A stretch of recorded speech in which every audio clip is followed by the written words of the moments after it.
You are not checked by your performances. You are checked by how you handled failures.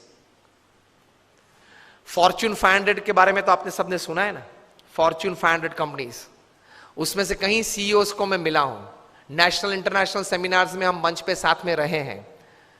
अभी 2 साल पहले शिव खेरा और हम लोग साथ में थे, बहुत अच्छी बातचीत वार्तालाप हम मंच पे बैठे तब हुआ था।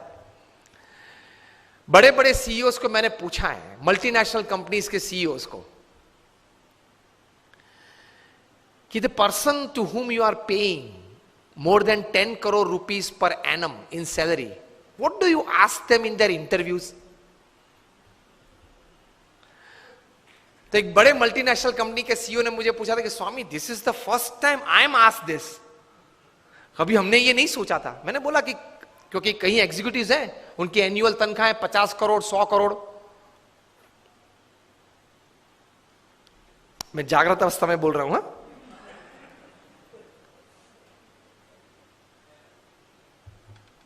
ये बहुत बड़ी सॉफ्टवेयर बनाने वाली कंपनी है,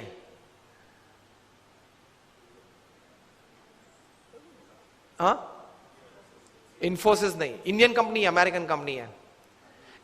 एलिसन उनका सीईओ है, एलिसन।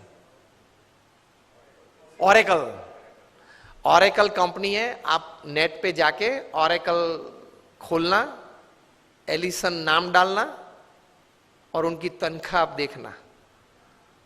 पिछले 5 साल की उनकी एवरेज तनख्वाह है $400 मिलियन पर ईयर। साइलेंस।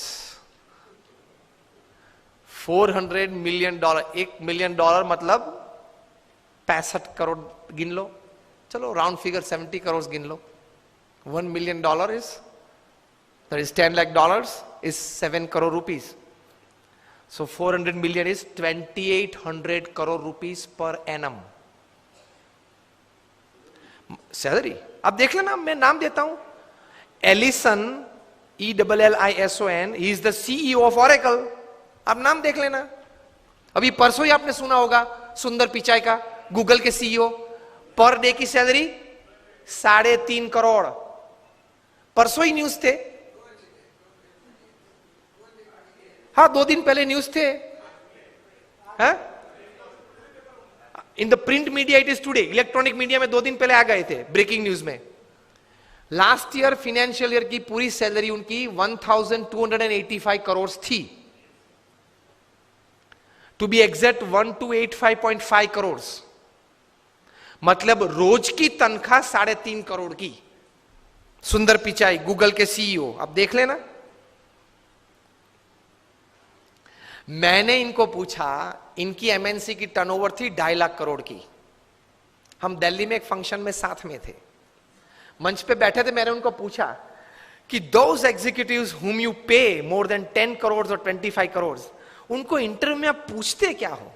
क्योंकि उनके पास डिग्रीज तो एक्स्ट्रा ऑर्डिनरी है, he is a double MBA from LSE और हार्वर्ड, एकेडमिक्स तो पूछना नहीं है। इतनी बड़ी तनख्वाह देते हो तो वो 10-15 साल का अनुभव तो है उसको। 10-15 साल में उसने 50,000 करोड़ 1 लाख करोड़ मैनेज किए हैं, हर साल टर्नओवर किया है, ऐसी कंपनीज में ही बड़ी बड़ी पोजीशंस में वे रहे हैं। तो उनको नेटवर्किंग में पूछना नहीं है, एडमिनिस्ट्रेशन में पूछना नहीं है, HR में पूछना नहीं है, मैनेजमेंट में पूछना नहीं है, ग्रोथ के बारे में आपकी क्या सोच है वो पूछना नहीं है। आप पूछते क्या हो उनको इंटरव्यू में? उन्होंने मुझे एक बहुत अच्छी बात बताई कि स्वामी जी, इन कक्षा के लोगों को जिनको हम ये प्रकार की तनख्वाह देते हैं, उनको इंटरव्यू में एक ही प्रश्न पूछते। I was like very surprised. मैंने बोला एक ही प्रश्न पूछते हो? कहाँ? और उनका उत्तर वे 20-25 मिनट तक देते हैं, तभी उत्तर पूरा बनता है। That was more surprising. I said, what do you ask? He said, हम एक ही प्रश्न पूछते और ये पूछते हैं, describe a big failure in your life and how did you handle it? प्रश्न क्या पूछते हैं इन कक्षा के लोगों को? Describe a big failure in your life.